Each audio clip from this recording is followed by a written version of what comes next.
علم طب پہ امام جعفر صادق کی جو مہارت تھی، جس کو آج ہم انگلش میں میڈیکل سائنس کہتے ہیں، عربوں میں اس زمانے میں یہ عالم تھا امام جعفر صادق سے، بلکہ امام باقر سے پہلے تک عربوں میں علم طب باقاعدہ پڑھایا نہیں جاتا تھا، باقاعدہ علم طب کے تعلق سے کوئی توجہ نہیں دی جاتی تھی۔ عربوں میں اگر کوئی بیمار ہو گیا، گھریلو علاج کر لیے، ٹھیک ہو گیا تو ٹھیک، نہیں ٹھیک ہوا تو مر گیا تو صبر کر لیا۔ اس وقت باقاعدہ جیسے آج ایک علم طب کا، میڈیکل سائنس کا ایک شعبہ ہے جس میں باقاعدہ ریسرچ ہوتی ہے، پڑھائی جاتی ہے، اس وقت تک نہیں تھا۔ عربوں میں علم طب کی بنیاد رکھنے والے، باقاعدہ اس کو ایک شعبہ بنانے والے اور اس پر تعلیم اور پڑھانا اور سکھانے والوں کا جو معاملہ تھا، اس میں سب سے پہلی ذات حضرت امام باقر رضی اللہ تعالیٰ عنہ کی، امام جعفر صادق کے والد۔ اور امام باقر کا درس ہوتا تھا، اس درس میں اس وقت کے بڑے بڑے ذہین طلبہ اور وقت کے امام آتے تھے جو آپ سے علم طب بھی پڑھتے تھے۔ چنانچہ حضرت امام جعفر صادق نے بھی اپنے والد سے باقاعدگی کے ساتھ علم طب حاصل کیا، علم طب پڑھا اور اس کو رواج دیا، علم طب کو ایک شعبہ باقاعدہ قائم کیا۔ امام جعفر صادق کا علم طب کے تعلق سے ایک نظریہ یہ تھا، جسم کی ساخت کو لے کر،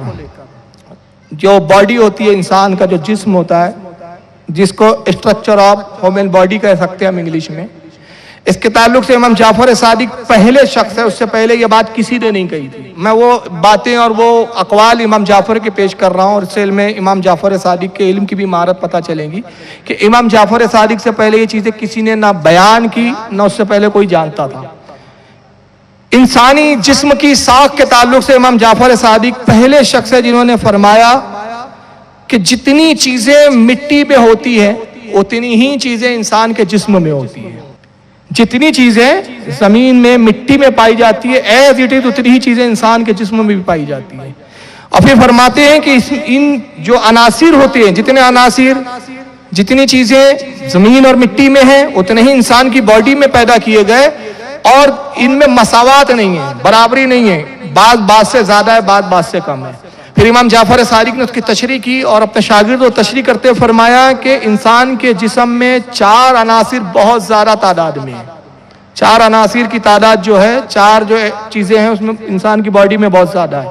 پھر 8 اس سے کچھ کم ہے، 4 کے مقابلے میں 8 چیزیں وہ ہیں جو اس سے کم ہیں۔ پھر فرماتے ہیں 8 اور وہ ہے جو ان 8 سے بھی کم ہے، اور وہ 4 اور 8 کے مقابلے میں بہت ہی کم ہے۔ یہ امام جعفر پہلے شخص ہے جنہوں نے انسانی جسم اور باڈی کے تعلق سے یہ پہلا نظریہ پیش کیا، لیکن ہوا یہ کہ اس وقت ان نظریے کو لوگوں نے قبول نہیں کیا، اور اس نظریے پر امام جعفر صادق کا مذاق اڑایا گیا کہ یہ کیسے ہو سکتا ہے کہ جتنی چیزیں مٹی میں پائی جاتی ہیں وہی ساری چیزیں انسان کے جسم میں بھی ہو، اس کو قبول نہیں کیا گیا۔ لیکن امام جعفر اپنے شاگردوں کو یہ بڑا پتہ بتاتے رہے، پڑھاتے رہے، شاگردوں نے یقین کیا، لیکن اس زمانے کے طبیبوں اور ڈاکٹروں نے اس کو نہیں مانا۔